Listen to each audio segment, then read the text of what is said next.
Hello my YouTube friends, welcome back. My goal is to make mixed media, art journaling and crafting affordable for everyone by showing you how to do it low budget. Today I'm sharing a steampunk page with you, and steampunk can be a little bit intimidating, don't you think?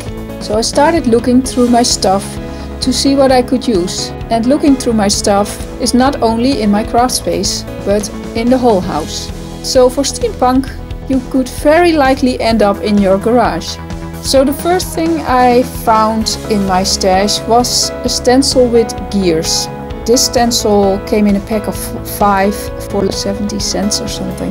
To do it even more low budget, I do not have modeling paste or texture paste. I use wall filler, you know, the kind of stuff you put in your walls when you have holes in it.